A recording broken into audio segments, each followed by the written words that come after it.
Coach, y'all certainly faced some adversity in this whole team. So how good was it to see your group overcome that and find a way to win? It was probably one of the more stressful 3 hours of my life. But it was awesome to see just our players overcome everything, whether it was self-inflicted wounds, whether it was wounds from other things that happened in the game. It was just cool to see our guys, just their resiliency to make plays at the end of the game and do things at the end of the game to go win the football game. And not just offensively, defensively. That's talk about just a team going and winning a football game, getting stops on defense, making plays on offense. Man, it was just really, really cool to see. Kate, with some mistakes on Thursday night, what was your conversations like with him? It was just, making sure he understood, you're not going to go out and throw 5 touchdowns every game. He was frustrated, but, credit to Tulsa, they did some things differently they hadn't done on tape all year. And, of course, they had a bye week going into it. So we knew that. We knew we'd see some things that were different. But just making sure he understood. And he did a great job. Was he pissed? Heck yeah, he was pissed. But at the end of the day, he shook it off. And, just like everybody else, he made plays at the end of the game that helped us win. You're down, 2 of your top receivers on that final drive. So how big was it to see Yannick step up and some of those other young guys? Yep, and we felt it all season in camp, throughout the season, that we have really good depth, guys that we can count on. And obviously Jari stepping in. You don't blink an eye when Jari gets in the game. Obviously Yannick too.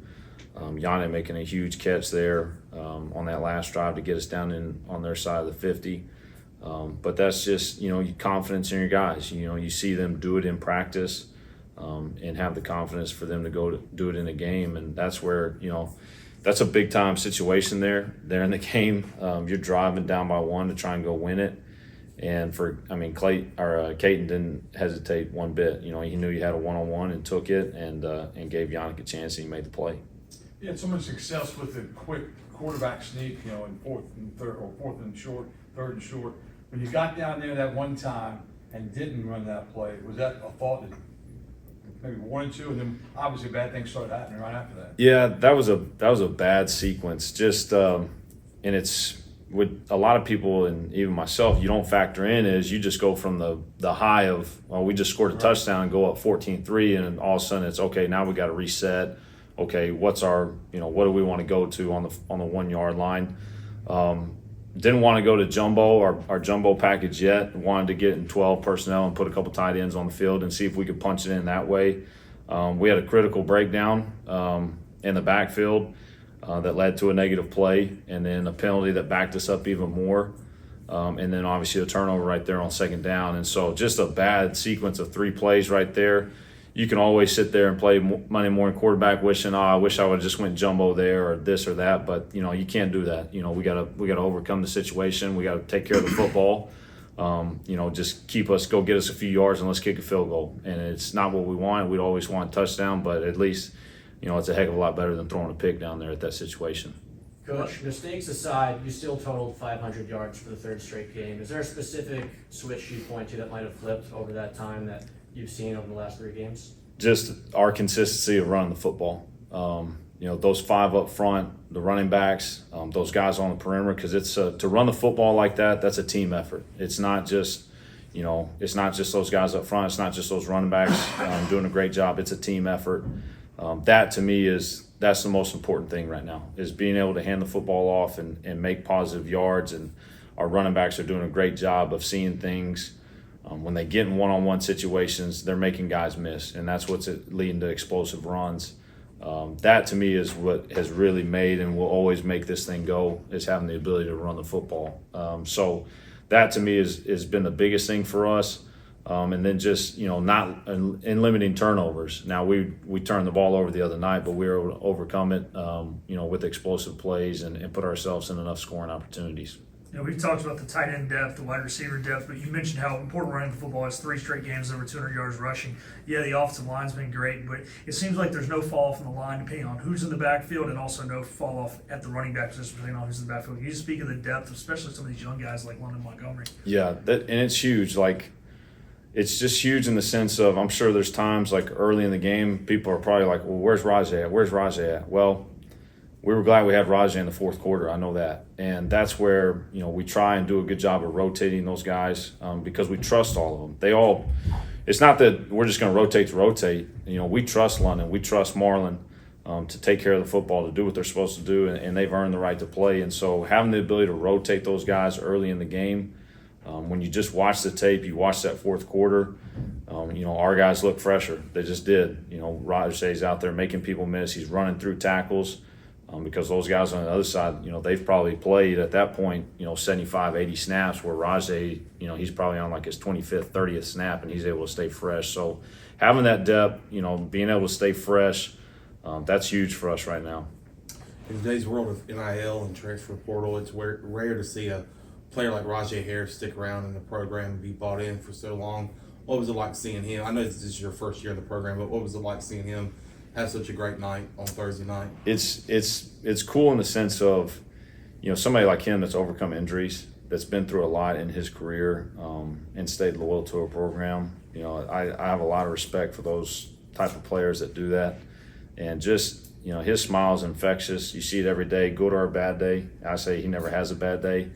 But just his success and being able to lean on him in a game like that when we weren't playing at our best, and having him go win the game was awesome. And not only him, but guys like Dustin Hall and Parker Moore, those guys were just, they were just so emotional after the game because of everything that's kind of transpired over the last month and really over their career here, to lead to that moment and to go get to that point, able to lean on some, what I would consider some cornerstone players on our side of the ball. What was that locker room and playing flight back, being able to celebrate that 6th win with some of the older guys and even younger guys too? That's why you do what you do. That's why you spend a million hours up here in this building, working your tail off. It's for times like that. And, that's a locker room you'll never forget. Our players will never forget. They'll never forget a cold, crazy night in Tulsa, where they went and got their 6th win and got bowl eligible and won 3 in a row. That's why we do what we do.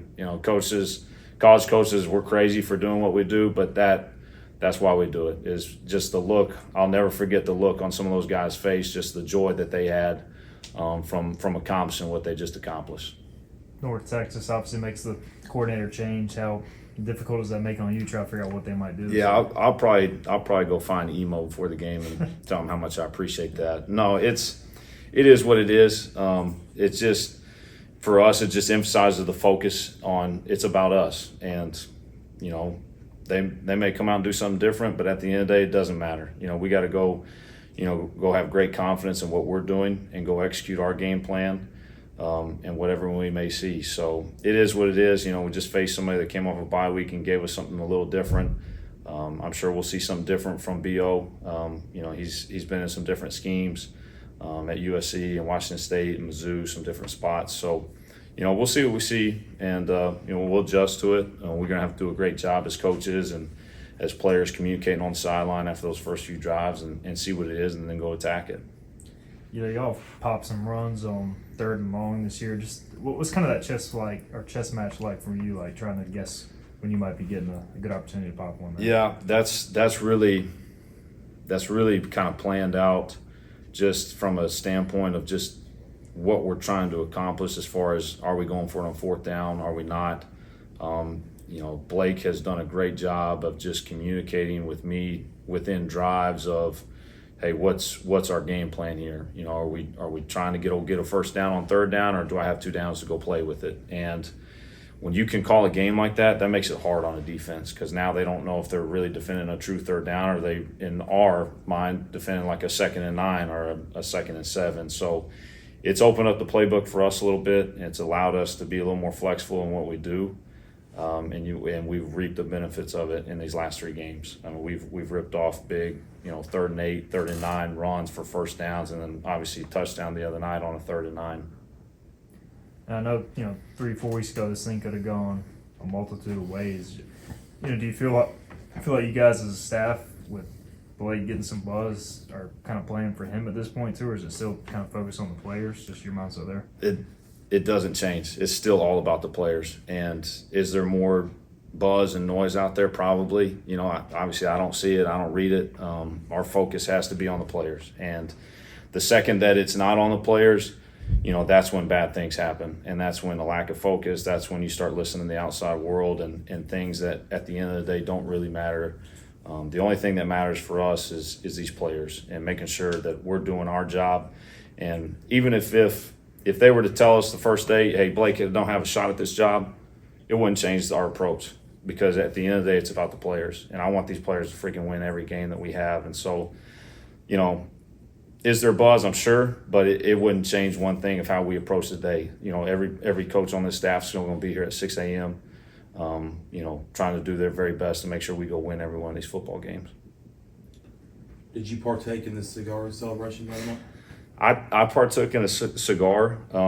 I might have had a cigarette too. You know, there might be some photo evidence of that. I may have to get it deleted, but no, I definitely partake. Like I said, you don't. That's why you do what you do, man. And when those things happen, you got to freaking have fun with it.